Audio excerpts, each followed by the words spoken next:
Today's episode of the No Fun City podcast is brought to you by Questrade. There's a new world of investing where the fees are low and you come first. It's time to switch. Head over to questrade.com to check out do-it-yourself, self-directed investing. Take matters into your own hands, build your own investment portfolio with a self-directed account, and save on fees. Make your money work harder.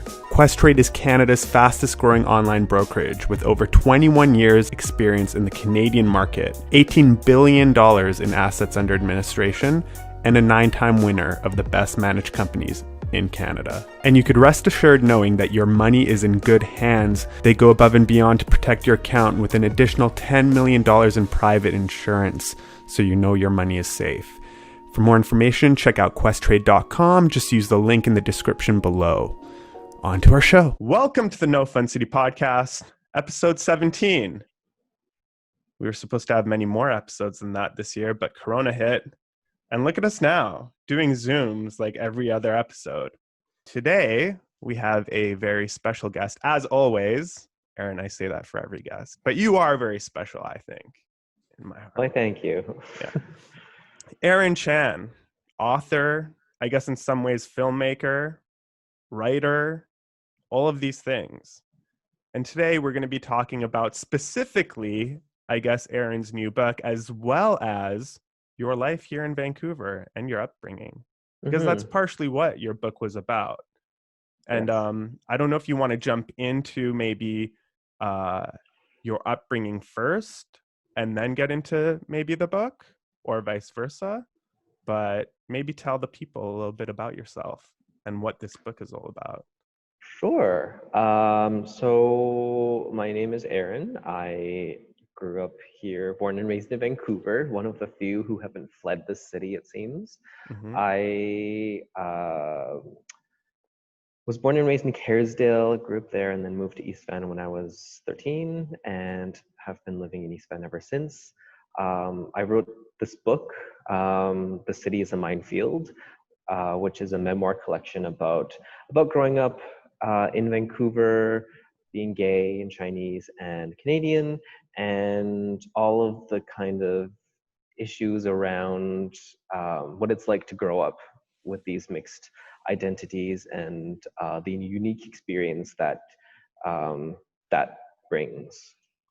And you and I I read your book, obviously, and I found that, I mean, even though we're very different people, I found that there were some things that we related to each other with, like the fact that our parents, for example, are of different background or different ethnicity, you know, like they aren't, quote unquote, the average Canadian culture. And growing up dealing with parents that were maybe a little more, I want to say, conservative, I guess you could say is the right word, and maybe a little more strict, I guess, right? So my parents are first generation immigrants from China. My dad's from China. My mom's from Hong Kong. I grew up speaking Cantonese in my household and going to Chinese school every Saturday morning, like a good Chinese kid, and also going to like a Canadian public school, like in elementary school as well. I never felt like I was whitewashed, but I felt like I was this different kind of identity than my parents and than from my classmates. Growing up and having first generation or traditional kind of parents, it is a different, to me, it's really obvious that it is a different experience than growing up with, like, I don't know, if you're third, fourth, fifth generation, a person of color in Canada. That's a completely different experience. So there were definitely times when I felt like, for instance, seeing the first gay people on TV, which were like this gay Asian couple on this Chinese show that was super popular in the 90s called The Kindred Spirit. Mm-hmm. And I had already known that I was gay at that point. And when their storyline wrapped up, basically one of them like kills the other because he is like straight now. and that was very much the kind of mentality, at least in the 90s. I think a little bit, they're a bit more progressive now, but that was kind of the um, kind of what Chinese society thought about gay people. That number one, there's no such thing as like a really gay person, and number two, like there's something wrong with them if they are.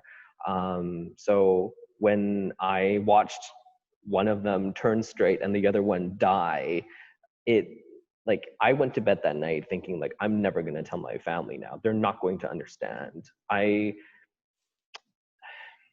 It was really frustrating. There are certain things about Chinese culture that is like completely taboo, or like uh, just a whole different cultural mindset about it, and you're not supposed to, as like a good, you know, Asian child, you're not supposed to do things like, as you said, talk back to your parents, or bring up things or talk about things, for example, like being gay, because that is a whole taboo thing. And then if you do, then like there's something wrong with you, or you were like, that's a really, really big deal, even though it shouldn't be. So it was very tough navigating, I think, those two things of like, um, I'm coming from a culture that is very different than the culture you are currently living in. And navigating those two things can be very difficult, as I think I have touched on in my book. Yeah, definitely. The interesting part about it though is that you were born here. So your own experience was always like environmental wise was always being in Canada and being brought up here. Whereas other, I guess, for example, and you touch on this as well, and I'm trying to be touchy about like work my way around saying this because I know it kind of bothers you, is when people refer you as like an immigrant, right? Like they Mm, think that you were born in China, or they mhm, ask what part of China you were from. And that kind of stuff, like, really, it seemed in the book at least, it really irritates you when people sort of bring it up that way. So on my end though, it seems, of course you're not born in China, but you do have that experience of living the Chinese culture, which I think is what most people might actually be referring to when they're like, oh, where are you from, or whatever. Because even I mm, get that, right? I mean, I wasn't born here. My family immigrated here when I was 2 years old, so slightly different experience than you. But I grew up here my whole life. I don't remember anything from back in the day, right? From mhm. back home. Um, but it's interesting when you brought that point up, because on my end, I never thought about that being a problem. I always thought when somebody would ask that question, it was kind of like, oh, they just want to know like your history, like your background, like, yeah, where your family came from, whether it was you or, 2 generations down the road type of thing. Mhm. But another thing I did want to ask you is the title of the book. How did you come up with that? And on another note, that's sort of a similar question of that, is how did you come up with the fact that you were actually going to write this? Because I don't want to dive too deep into everything that the book tells. I want people to read the book as well. And of course, we are going to dive into a few things, and I do have some notes that I did take. But I do want to know, because out of curiosity, the title of the book and why, as your first book, this is what you wanted to do as Mm. far as the story and the content. So I was in the creative writing program at UBC back in 2012, and was taking a creative nonfiction course Mm-hmm. um, that was instructed by Andreas Schroeder, who is now retired. I did not, at that point, I did not think about writing a book at all. It was just, writing was fun and it was going to get me a degree, and that was good enough. So I took this class that was a year-long class, and by the end of the class in 2013, I was so inspired, and I had such a good experience in that class, Mm-hmm. both with all of the other students and their feedback, and also the Andreas as well, that I was inspired to write a book, and I wanted my first book to be a memoir because of being in that class.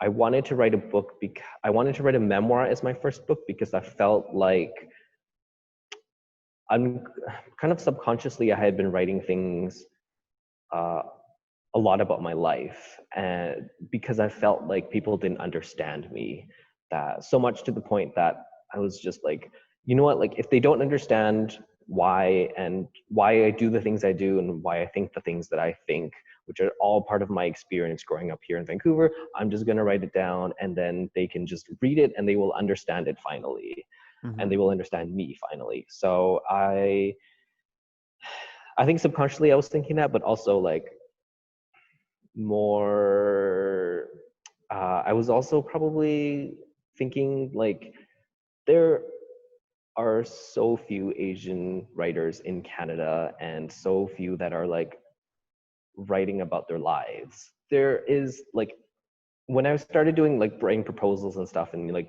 part of it is you have to look at existing books that are similar to yours and compare and contrast them and talk about how they're different from yours. When I started doing my research, a lot of the books, most of the books that I found written by Asian American or Canadian writers were about the immigration story of coming from China or coming from Asia, and you're settling down and you have a whole bunch of like conflicts, getting integrated and living in this new land. And that was not the story that I wanted to tell. I Mm-hmm. knew, especially growing up, that there were other young kids like me who didn't have that representation growing up, who wondered if they were alone, who really believed that they were, who didn't have role models, who didn't know what it was like to be gay and Asian out there. And so I think I wanted to write a book for them as well, because there, even though it took me like a very long time to get it published, there were and there still are like there's a gap in that. I think that need for stories written by queer Asian people. So I think I was kind of doing it for all of those reasons. The title comes from a line in a poem I wrote called Half-Life. Um, the city's a minefield, a haunted house I cannot escape. Basically, that poem was talking about how it was inspired about a really bad breakup that I had, where I just felt like everything that reminded me of this person and everything everywhere I went that reminded me of this person would like trigger anxiety attacks that were almost like debilitating. I just like froze and like cried my eyes out, and it was terrible. So it felt like living in Vancouver was like a haunted house where there was just jump scares everywhere, and sometimes I would see it and sometimes I wouldn't. Um, but for a long time it wasn't called The City's a Minefield, but then I don't know how I came up with it and just thought, hey, this is a good line. I should use this for my book. So it just made a lot of sense for that to be the title. What was the other option, just out of curiosity? The other option from the very beginning was The Path That Leads Somewhere or something. Like it didn't make sense. It was honestly, it was a City is a placeholder. minefield is better. It's more Yeah, original. I think so too. Yes. As soon as you were like the path, that I was just like, no. Good choice. That's hilarious. I did want to ask you about like one of the individuals that you do mention in your Mhm, book, Samuel, mhm, and Samuel, in my opinion, like in the book, was an interesting circumstance and an interesting individual because he seemed completely counter to your thoughts as far as like let's just call it like being proud to be gay. mhm, Because I mean, you and Sam were dating, Sam is not his real name, apparently, according to the book. So, uh, and you were openly gay and proud, but Sam was in the closet, and then also when you guys were out in public, things like that, it was more like you were friends, and you kind of, Hmm. you couldn't be affectionate towards each other. That had a huge toll, I guess, on your relationship. So, what was it like, in a sense, to be with somebody that on the outside, like, didn't want to, I guess, show affection to you, but then also, how do you understand, were you understanding of his circumstance or situation or his want, or was it kind of like you were just going with the flow because, romance and relationship, and that's just love, right? Kind of, a little bit of that. When I first met him, he told me he was in the closet, Yeah. and I thought I was prepared to deal with that.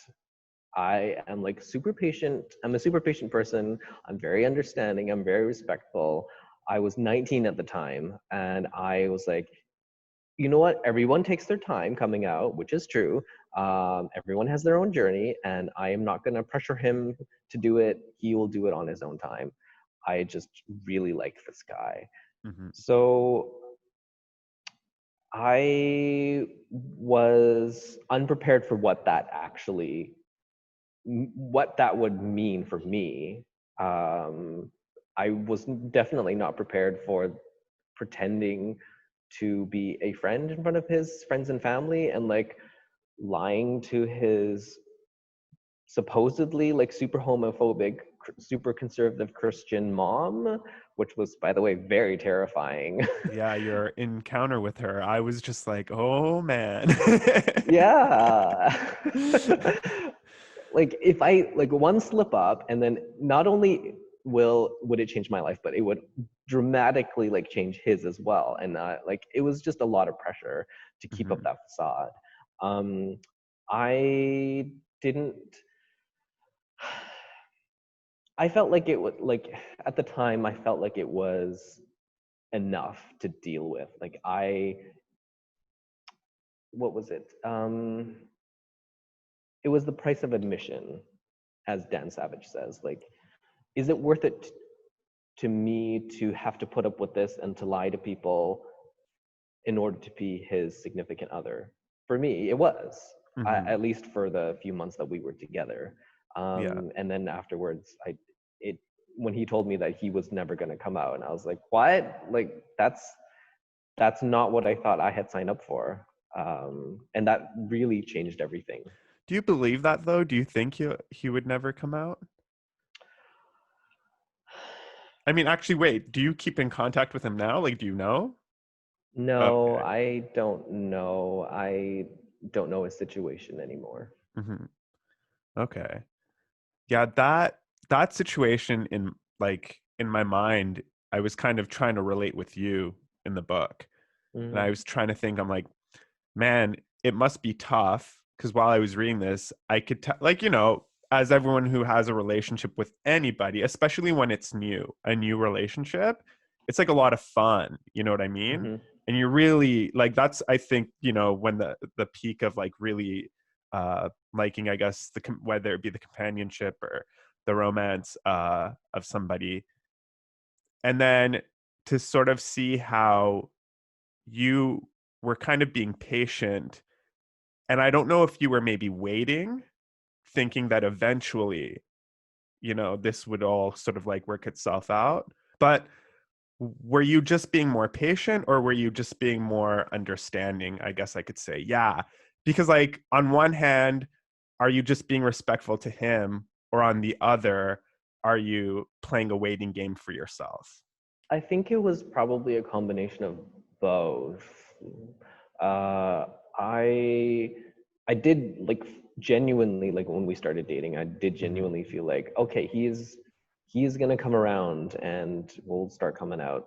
Like he was out to no one except one other person, one of his other friends who like came out to him first. Okay. But like aside from that, like no one at all.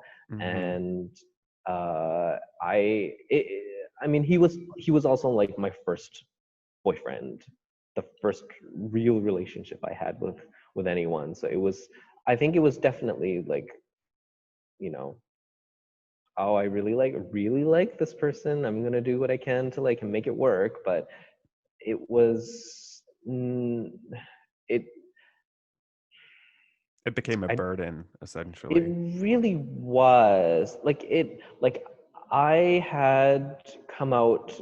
I came out to my friends when I was 14, and I had slowly been coming out to people ever since. Like I came out to my parents before uh, I started dating him, Hmm. and to have to lie to people, and it felt like going back in the closet, and that was something that like I had fought really hard to do that, to come out for myself. Then Hmm. going back in the closet was just like, that was not worth the price of admission for sure.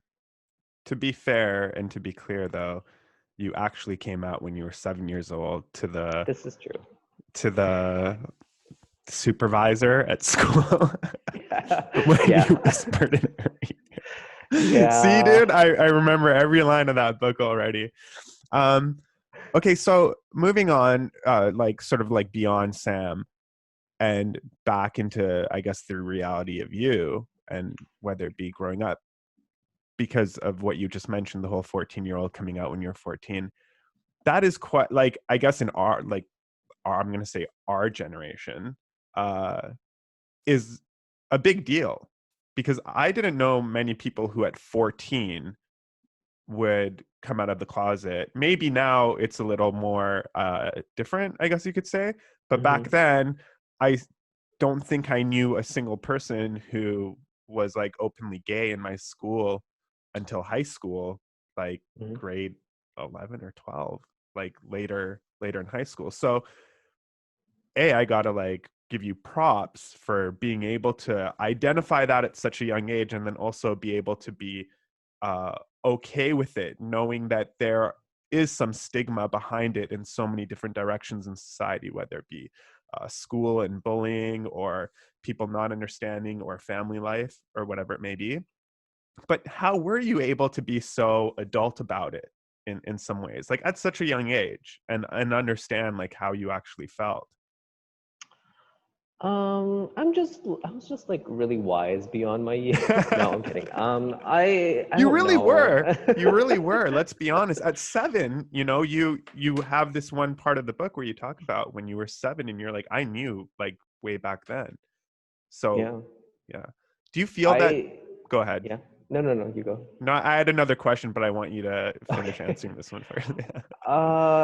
Yeah, I technically came out when I was 7, but I had already known before that I was gay.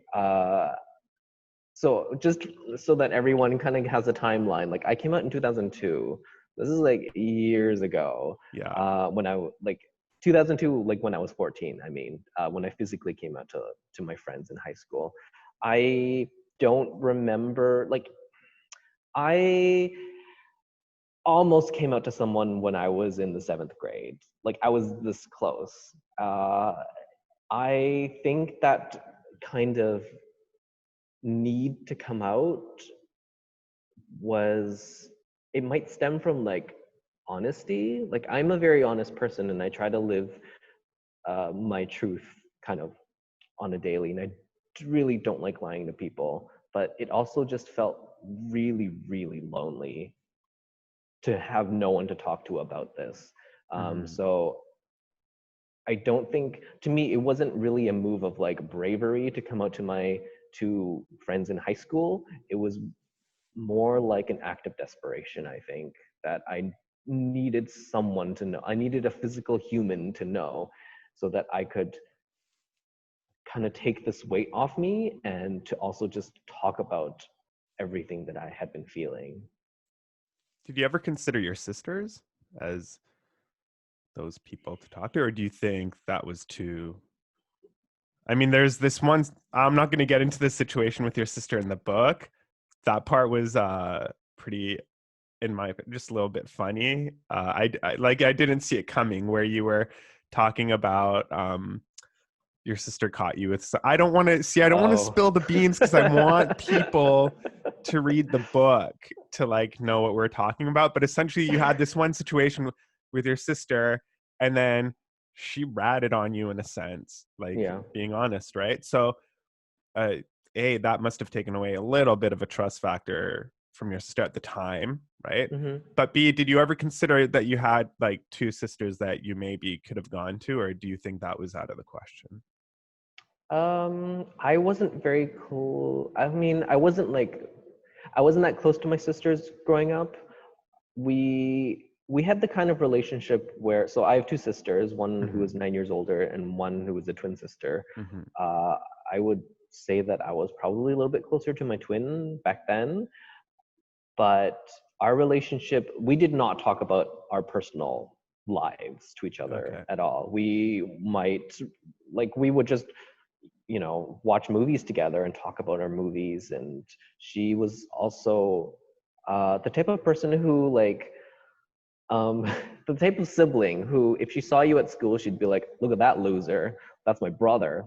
Uh, to her friends. So, But wait, you, in the book you say that you and your sister like shared the same group of friends. So I just assumed that you guys were always hanging out with the same group. Like Linda, I think, was one of the friends. no. So my Linda? twin name No. is Maggie. No. She I know your twin sister was Maggie, but wasn't didn't you guys have mutual friends? We did. Okay, but you didn't But hang then out together.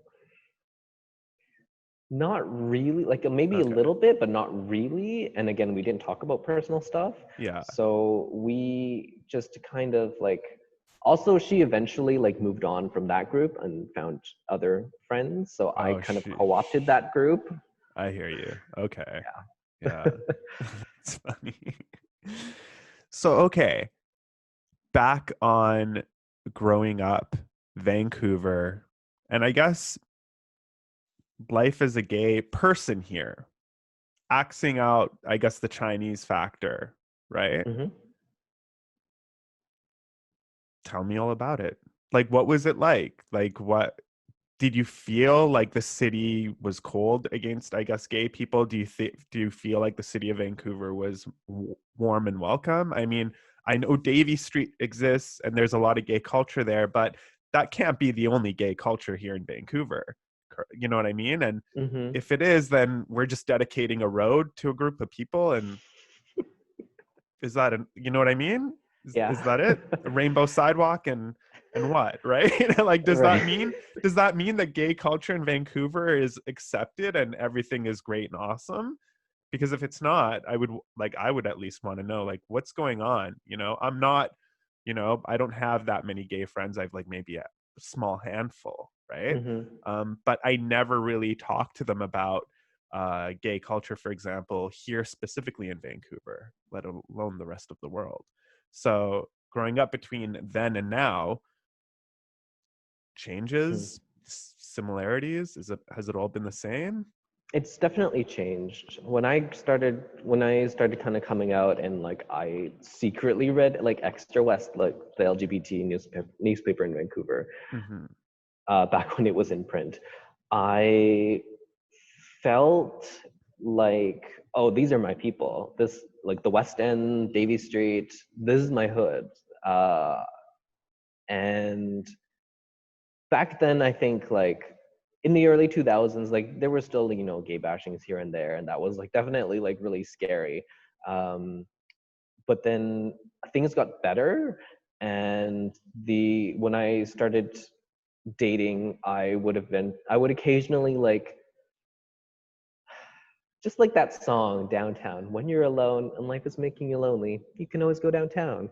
And sometimes when I was lonely, I would just like go downtown and go to Davie Street, because I felt like, oh, this is where I can like meet people and, you know not feel so alone. But then it just ended up feeling more alone because no one cared.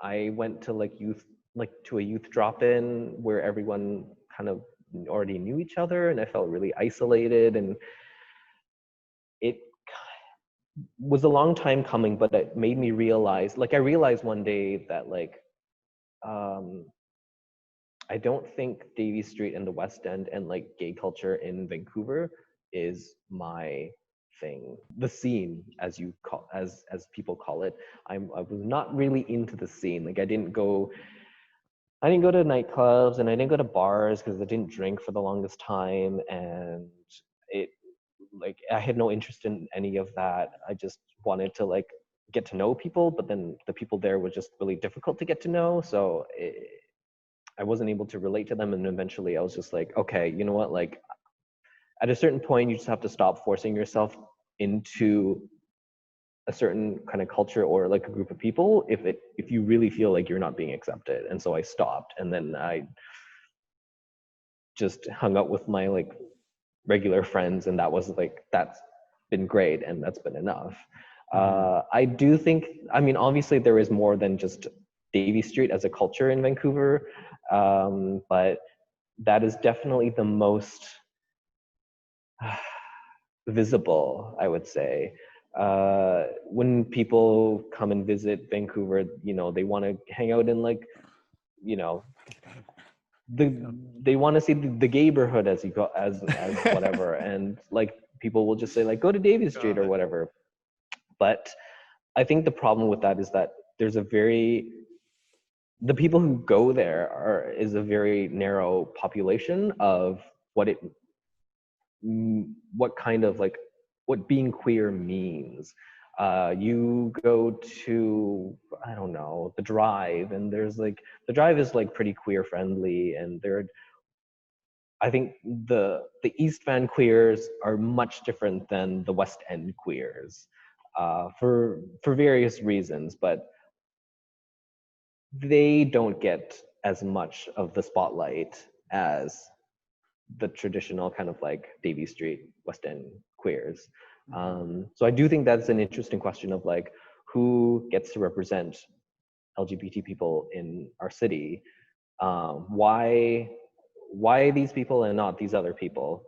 And I think part of that is just like is the visibility aspect. You know, you have Davie Street, you have the Rainbow Crosswalks, you have all the gay nightclubs and stuff like that, but you don't really have that in East Van or, you know, the Drive or what have you. And also I just think East Van queers are like more laid back and chill and don't care about being like the beacon of all, you know, queer society in Vancouver. So Can I ask you a question? Would you rather have, I like how I ask it before you even answer yes. Can I ask you a question? Um, okay, if you had to choose, would you prefer having sort of this central area, like this central gay neighborhood? Or would you prefer to sort of have just, I guess, the gay community like mixed in and integrated across the city, so to speak? You'd like where it's kind of just um not like, hey, welcome to Gay Street, you know, it's just, it is what it is. Like, you know, and I'm not like bashing Davie Street in any way or saying it shouldn't be there or whatever. Like, I'm all for like the gay community and stuff.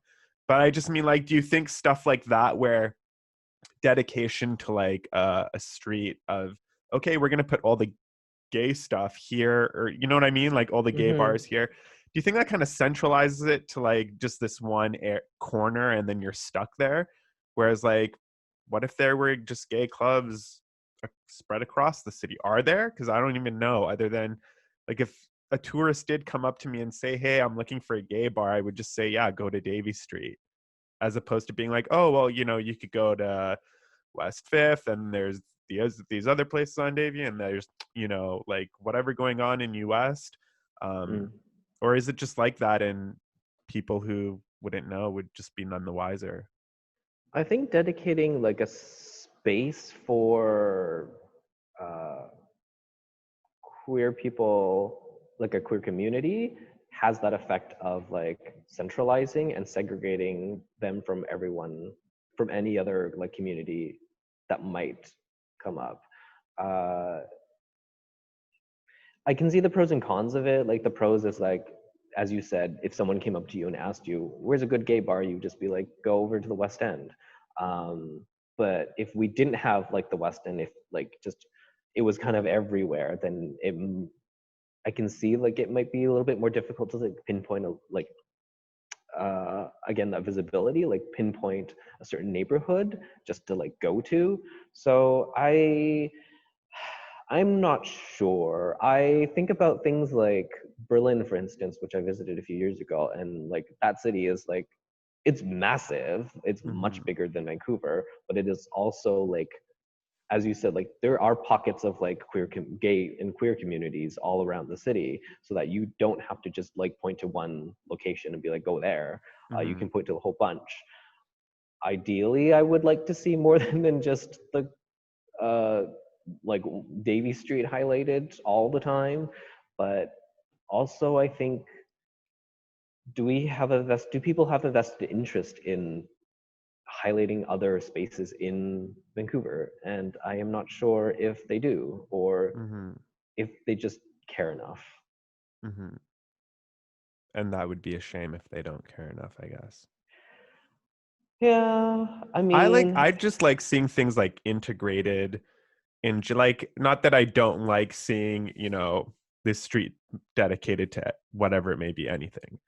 But like I do like seeing, like, being able to say like, hey, like, if there are people who maybe are queer and live in, for example, I don't know, Pitt Meadows or Maple Ridge or New mhm, West, like they have a place local to go and aren't bound to like have to go all the way to that one street that's right, not close to their area or whatever. yeah, Or also, there was always that stigma back in the day. Would that stigma still be so prevalent if gay culture was kind of spread around the community a bit more, as opposed to being, in a sense, not necessarily shunned to this corner, but like just in that area? And hey, here's the gay area, it's, or the queer area, or whatever you want to call it. mhm, um but although I do think it's also same thing as you said, it's kind of like a double standard. Like, it's also an appreciation, like, that it is there, that we do have a central area for that.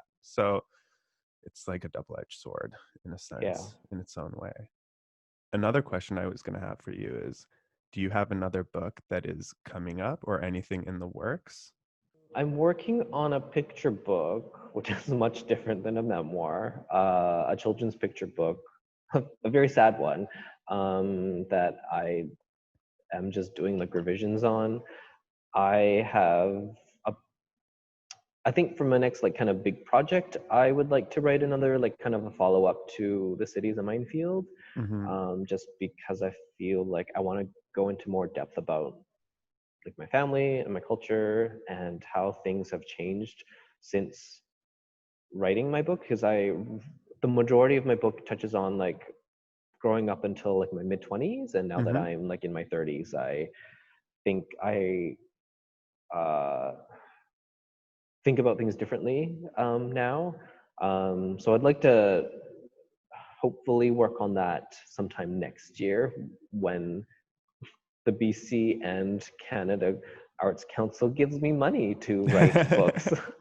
You gotta love the money that comes from Canadian grants, especially for film and arts, I guess, and culture. It's always good to Yeah. have like their back, for sure, 100%. Are they not giving anything out right now, or? No, they are. Okay. I applied like a month or two ago, but I just have to wait Oh, until they say okay. yes or no. Oh, okay, okay, okay. That's cool. That's legit. How long did it take you to write The City is a Minefield, though? I get asked that a lot, and it really depends. It depends on the day, or what? Depends how you feel. Yeah, sometimes I'm like, oh, just like 5 days. It was so easy. No, Oh, I I. was gonna be like, what? Like, that's insane. If you wrote that in 5 days, I would be totally impressed. 110%. I would be too. Yeah. So it depends on how you count it. So the first piece I wrote that is in the book, I Yeah. wrote in 2009 when I was a student at Langara. Okay. At the time, I didn't set out to write a book though, so I Hmm. wasn't like I'm writing a book. Um, when I actually decided to write a book was like 2013 after taking that creative nonfiction course. So you could count it there as well. And then I finished writing it, I think in 2016. But then and then I started sending it out, and just like the publishing part was just brutal. It was, everyone said no, and that took a really, really, really long time for it to finally like get accepted by a publisher. Because it finally got accepted, and then there was like, delays and trying to get it to get to publishing it, and then finally it came out last year. So there's all sorts of different ways that you can count it. Like you could count it from like 2009 to like last year, basically 10 years from publication. So somewhere 10 full within like years, 5 to 10 years, I guess. depending on if you add publication to it or not. Yeah. So I could imagine, like, on my end, for example, every now and then, like, social media, you'll get like a negative comment or something, right? Now on my end, I don't take like negative comments seriously or anything like that. It could probably sting a little, but I can't imagine like putting effort, like hard effort into something, and something that, like, I read your book and it's well written and well polished. Like I really did actually enjoy it. It's not like I put it aside and stopped reading it like 5 pages in or anything like that. I actually dove more in and in as I read along, which was like awesome, because you don't get that with every book. But what did it feel like to be like essentially told no time? I don't know how many times they told you no, but I'm going to assume it happened a few times. And like at what point I guess did you say, I'm not going to give up on this? Like, did you ever doubt yourself at that point, thinking like, am I beyond, like, am I not reading this right, or did I not make a good book, or what's happening here? Oh, you have no idea how many times that thought crossed my mind. Um, One of my friends and colleagues, she's also a local writer. Her name is Amber Dawn. She's amazing. She's a great writer. She told me how her first book, she tried to get published, and she sent it to like 2 publishers and like a bunch of literary agents, and they said no. But then one of the publishers said, like, if you fix this part, then like maybe we'll like talk about it. So she fixed it, and then she got published. So I was like, okay, maybe like 2 to 3, I'll get like 2 to 3 rejections. No. I think in total, I got about 35 rejections from Whoa. publishers and literary agents over the course of 2 or 3 years, I think. At first, okay, so I have been doing, like, I had made films before. I got rejections for those. I had been sending out my writing and trying to get it published for a few years, and I got tons of rejections for those. So like rejections was not really a thing that like fazed me. I take rejections very well. I'm very like I'm a very chill person. So like it doesn't it's fine.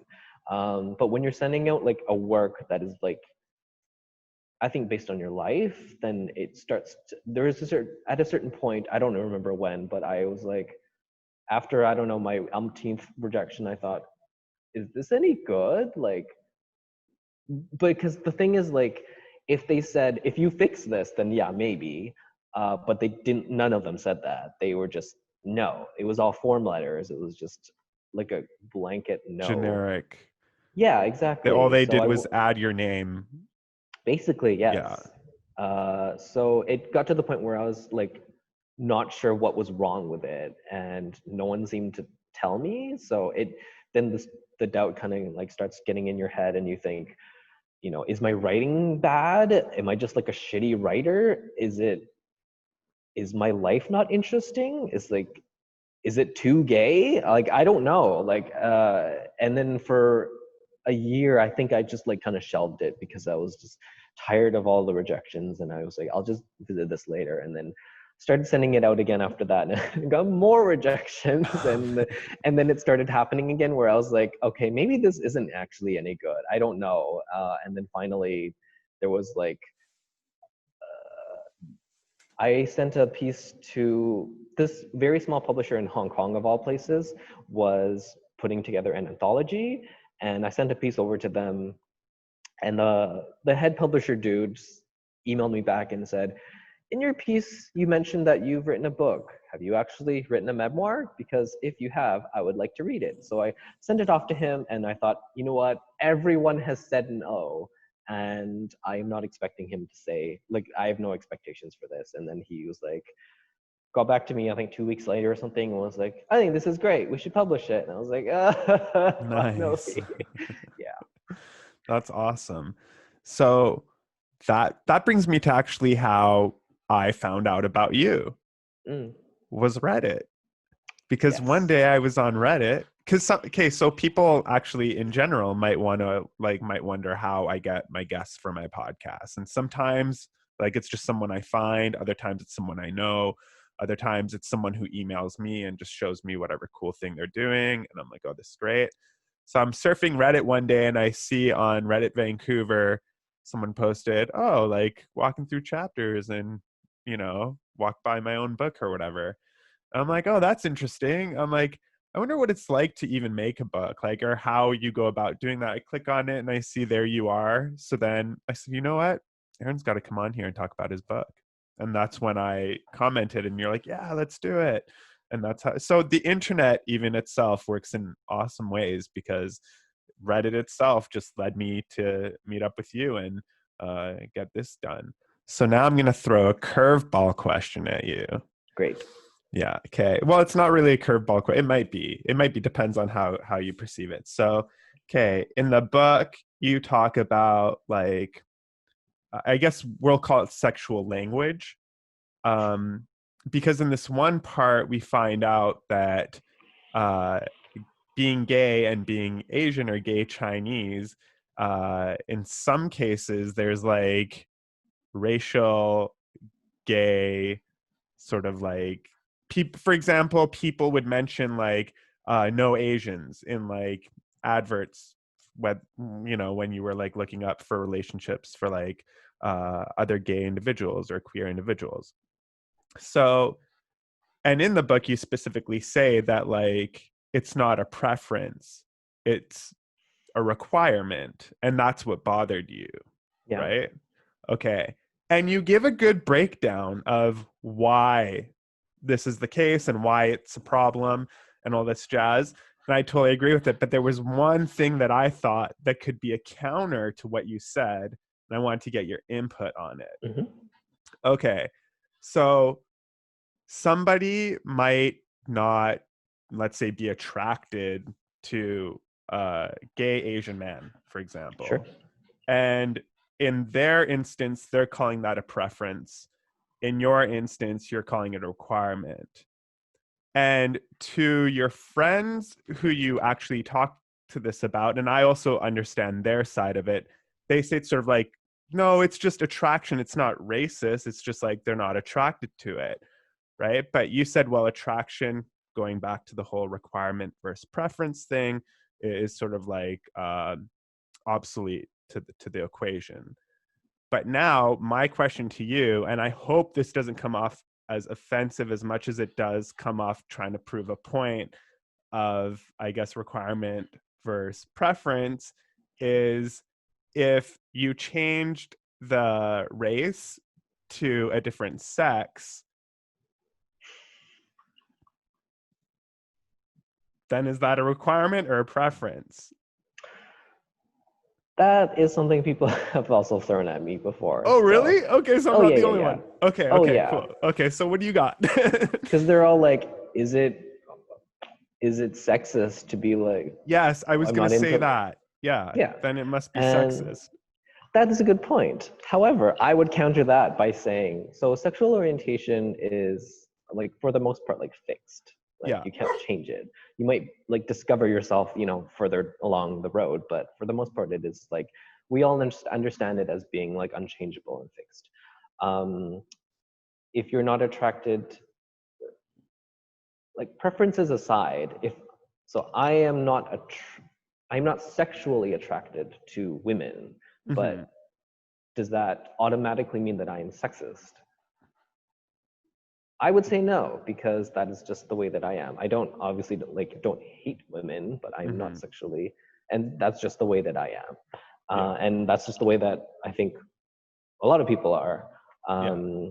However, if you're talking about sexual attraction in terms of a race, then, and also, sorry, I'm going to go back just 1 second. There might be a time when I will like see a woman and think, you know what, I'm going to make an exception. Maybe this is the one woman in the world that I would have sex with. Like, that hasn't come along yet, but like maybe it will. I don't know. Okay. So if you're talking about race though, race and not talking about sex, to say that you are not attracted to an entire race that is not uniform, like there are all sorts of different body types and skin tones and like sizes and whatever else, to say that that is not something that is fixed, like sexual orientation. Your sexual attraction, I would argue, is something that is highly influenced by mass media and porn and culture and society's so much values. Asian porn out there. Yeah. Yeah. Like if like, I don't know, the majority of gay porn is like white dudes. And if you're constantly watching that from a young age, especially, then you're going to be like more attracted to like white dudes, and less attracted to others, right? So, yeah. So in gay porn specifically, it's like white heavy is what you're saying. Oh, yes. Okay. And then if you have other, like the very few Asian gay porn actors out there are often stereotyped, and they're always like portrayed in a way that, like, for instance, if I can be not explicit, if I can just be like you can be whatever you want to be on this podcast. You can say whatever you want to say. I ain't gonna stop you. And what you say is up to you. This is your, I'm having you on here as a guest. This is your time on the mic. You get to say whatever you want. I've had people say outlandish shit on this podcast. I've even contemplated like deleting one of my podcasts because the person it was like Alex Jones was in my, do you know who Alex Jones? Jeez, this guy just went off with even talking to him, I knew everything he was saying was BS. And I was like telling him then and there, nope. Anyway, that's another story. But when you're on the mic, when you're here, it's a safe, open space, and you're allowed to say whatever you want. I mean, given, like limitations on certain things, but in this case, I think what you're going to say isn't like, anything like racist or negative to like another person's life. So continue. Yeah, it's not controversial, but I was like, is this a family-friendly podcast? It's definitely not. I mean, it's not family friendly, but it's definitely not sitting there like, I hope your kids are watching who are like 8 years old, like, no. Yeah, we're all adults here. Come on. We can take it. Okay, good. So in that case, so the Asian men in gay porn often like bottoms, so they're like they're receiving butts. Yes. So they're the more submissive, like feminine. Yes. Okay. Yes. They're often cast and filmed like that. Yeah. And so that also translates in the real world. When I started dating, and like 40-year-old white guys would be like, hey, you want to get fucked, you're Asian. And I'll be like, no, I don't. And also like, what the fuck? Like, so that is an example of like the ways that, again, mass media shapes these ideas that we have and shapes our own kind of preferences. And also, I think that when people say preferences, if they say like, I'm not attracted to Asian guys, it's just a preference, there are other people out there who have said, you know what, like I used to think that as well. And then I went to Asia and I lived there for like 5 years or whatever. And I began to see like that there there's all sorts of different people. I like became attracted to like all sorts of different people as well. And I can't believe that I ever had those like believe those ideologies. So it can, I think your sexual preferences, your sexual types of attraction outside of like sex and gender can change. It's just people refuse to change them because they think that they are entitled to whoever they are attracted to. Well, aren't they entitled to everyone who they're attracted to? I mean, Well, given that that person is also entitled to wanting to be attracted to them. I mean entitled in the sense that like, Oh, you mean like they're entitled? Entitled. yeah, Like they act like entitled about it. yes. Yes. So there Okay. are, for instance, a lot of Asian guys who say that they're not into other Asian guys, which I find mind-boggling that they have been like brainwashed by society to think that people who look like them are like unattractive. But that is a whole different thing that I will, whole different rant that I will not get into. But they have this like entitlement of like, oh, I want a white guy, Mm-hmm. and I'm entitled to a white guy because I've seen it in porn, and I'm not going to even like consider anyone else. Yeah. That sort of Sorry, that's my the dog. entitlement that I'm talking about. Okay. Um, Fair. And I'm gonna actually give instances on my side. So like as a Hmm. straight man, where this has also been a bit of an issue on two senses. So on one sense, I could say yes. Like on dating apps and stuff like that, I've seen girls, like females, who say like white guys only. Yeah. I've never once seen girls say like brown guys only or Asian guys only, anything like that. So I do see white guys only. And yes, I do automatically assume they're racist. But on the other hand, thinking on it myself, I, for the longest time, refused to, like, I have a Iranian background, right? Like my parents are from Iran. I Hmm. refuse to say the word Persian because Persia doesn't exist. It just That's a whole other conversation that I can't have right now that I really want to. But okay, back on this. But on the other side, I, for the longest time, refused to date an Iranian female. Hmm. And it wasn't because I wasn't attracted to brown females and I only dated white girls. It was because I didn't want to have more of the Iranian culture that was in my life that I already had, because Iranian culture is very overwhelming, right? Hmm. Families are all big, like everything like that. So I wanted to just like, and it's not that I was throwing my culture away or my background and my culture away or anything like that. It was kind of just like I wanted different. Does that make sense? Hmm. Yeah, I don't know. And now I'm thinking like, is this wrong? So here's what happens. Here's the interesting part of that. So I toss that out the door when I meet my current and now like long-term girlfriend who is Iranian Hmm. and is actually probably one of the best relationships I've had in my whole life. So isn't it weird how that worked out? And it's Yeah. kind of it's a similar situation to what you're talking about, right? Like I didn't want to date a Iranian girl because of the uh, culture that I already had and the upbringing I had and the thoughts that I had of like Iranian culture in a sense. It's just very, as I said, overwhelming and overbearing. So I felt like I was just already suffocated by that. If I date a girl who is also this culture, then I'm going to be bombarded with it. Turns out it's not the case. And you know how I You, found out? I gave it a shot. you proved yourself wrong. Yes. So, like, in a sense, there is still hope. There is still hope for those guys who are saying no Asian men or whatever. Just give it a shot.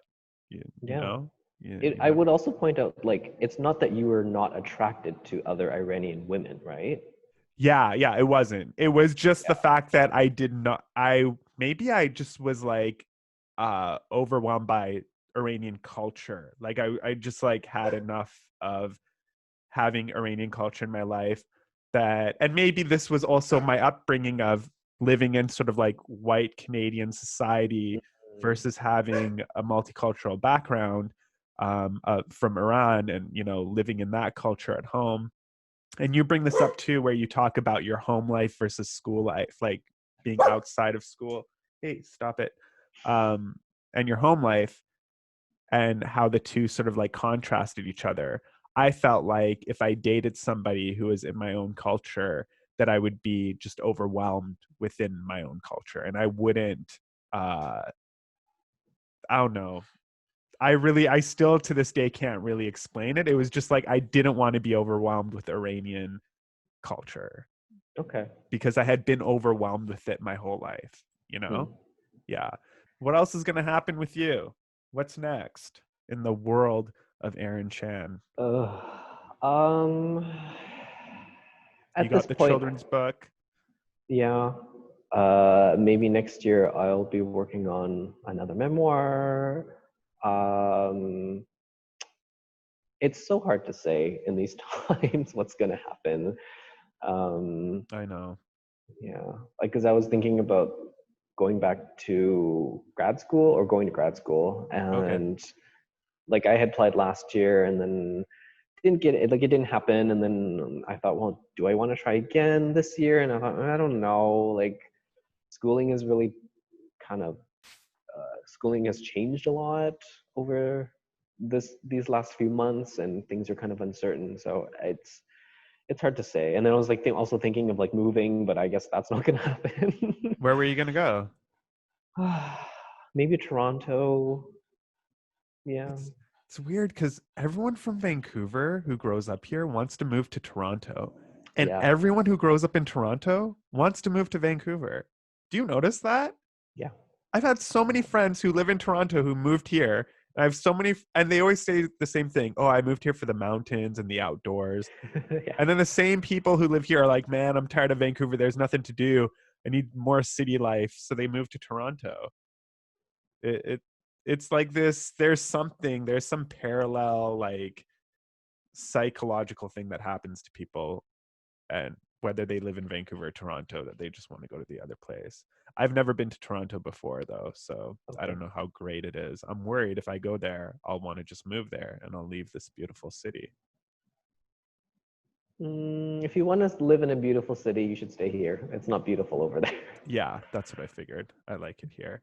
Have any of your family members, like your mother or your sisters, read your book? My mom hasn't. I don't know whether or not my sisters have. If they have, they haven't told me. My dad voluntarily read it. Wow. I did not expect that to happen I did not because expect that either. I wonder if he expected it. I don't know. He told me one day, he was like, I want to read your book. And then I was like, you're like kind of homophobic and there's a lot of gay stuff in there. I don't know. And he's like, no, I want to read it. So I gave him a copy of my book and I told him, I really stressed, I was like, you cannot be upset at me if you are finished reading this, because you are reading it on your own free will and I'm not telling you to read it. So like, don't get mad at me if anything, if you're like upset at anything in this. And he just kind of laughed it off, and then took it. And then he read, he said he read most of it. He emailed me sometime later and said that he maybe I should give some backstory. So I Okay. came out to my dad when I was like 18 or 19. It did not go well. He was just said a lot of homophobic stuff and has continued saying it over the last like 10 years. And yet I still keep in contact with him because I guess I think that he'll change or something. I don't know, but he hasn't. So he read my book. He sent me an email. He said something like, I know you probably don't want to hear this, but like, I don't know who you are anymore because you're out dating guys and having sex, and I don't know anyone like in our entire family of Chans who is like this. So like you're like a stranger now, and I don't approve of the things that you're doing, and all these other things. So needless to say, he did not take that well. And then he gave the copy I gave him, like I signed it and I was like, "Hi Dad, like hope you have fun reading this. Don't get mad at me." And then we met up for lunch, I think earlier this year, and then he just gave me back that copy. So Oh man. that's nice. So do but like, are you on good terms with him, and that's just like the one taboo sort of sensitive area that you guys just maybe don't talk about? It depends on what you mean by good terms. We're civil to each other. We Talking, don't. do you see him often? Do you call him No, I don't often? see. No, we basically only talk by email. He still lives in. Well, he lives in Burnaby, but he lives. Yeah, he still lives in Metro Van, and I told him. Well, the last thing I told him in regards to all of this, like what he thought, was that like it's been so many years since I came out to him, and since he said like these really really hurtful things to me, and that he still hasn't changed. That I said, if you ever say anything like that to me again, then I'm just not going to talk to you anymore, because like I can't. It like understanding has to go both ways. I understand that he is a very traditional person, and he grew up in China, and he has these very uh, conservative beliefs, but that's not an excuse for him to continuously make really say really mean things to like the only family member who still talks to him. So and then like I've also like given him like plenty of resources over the years that he can read up on to kind of educate himself, and then he just doesn't. So Why do you think he wanted to read your book if essentially he probably already knew what his reaction would be? Because on my end, when you first started saying that he read your book, I took it as, oh, like dad's curious about your life and dad now cares. Like, you know, situation has changed. I But the think way you're that's saying it is yeah. that that's not the case. It may have even gotten worse. I think that's what he thought, that it was kind of like a wholesome memoir about like, growing up in Vancouver in the house that he like bought, and or that my parents bought together, and like growing up in our family, and that it would be like fun and whimsical, like all these memories, but it was like not that. So I think that coupled like his expectations were like very different from what he actually read. And then also I think he's just very um adverse to all of the like gay stuff, that it was just too much for him to handle. Mhm. I see.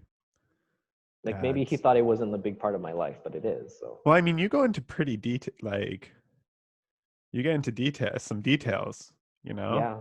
yeah, Yeah. yeah, I know. Yeah.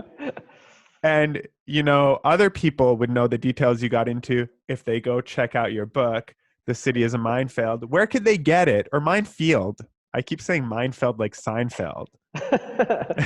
Every time I read, I'm like, I pick up like City is a Minefield. I'm like, no, it's Minefield. Close, Uh, that's close. yeah. Where could people pick it up? I know where you were when you saw it. It was Chapters, correct? Yes, there's a few copies left at the Indigo Robson downtown Vancouver. There's some copies at the Indigo at Metrotown. I highly suggest, however, going to support your local independent bookstore. Massey Books in Chinatown has a few copies. They're amazing. The Paper Hound also really great. If you want a signed copy, you can buy one from my website at theaaronchan.com, and I will, if you want, you can also get it free delivery, as in I will drop it off in your mailbox, or I will meet with you and be like, hey, here's a book. Ta-da. Awesome. Also me. Yeah. um, so, and also for those people who maybe don't live in Vancouver, they could just go to theaaronchan.com and get it there too, right? Do you do shipping internationally or? Yes. Oh, Yeah. Oh, you can also like it is available as an ebook as well, in addition to a physical book. You can also order it online on the usual places: Amazon Book Depository, Indigo Chapters, that sort of stuff. Yeah. awesome. Okay. So anything else, Aaron, that you want to mention? Anything else you want to say before we wrap it up? You can find me on social media on Twitter at the Aaron Chan and on Instagram at Aaron Chan Ban. Awesome. I didn't know what your Yeah. Instagram was, so now I'm going to add you to Instagram. I will put the links to everything you just mentioned down below, so everybody can check it out in the description of the video. If you're listening to this on Anchor or any of the other podcast platforms, thank you so much for listening. But you can also check out the video of this full podcast on YouTube. If you didn't know that, now you do. This is the end of the No Fun City podcast. Thank you so much, Aaron. Peace out. Thank you so much for having me. Yeah, thanks for coming. There you go. Peace out. I always do that at the end of the video. All right, that's it. Today's episode of the No Fun City podcast is brought to you by Questrade. There's a new world in investing where the fees are low and you come first. It's time to switch. Head over to questrade.com to check out do-it-yourself, self-directed investing. Take matters into your own hands, build your own investment portfolio with a self-directed account, and save on fees. Make your money work harder. Questrade is Canada's fastest growing online brokerage with over 21 years experience in the Canadian market, $18 billion in assets under administration, and a 9-time winner of the best managed companies in Canada. And you could rest assured knowing that your money is in good hands. They go above and beyond to protect your account with an additional $10 million in private insurance, so you know your money is safe.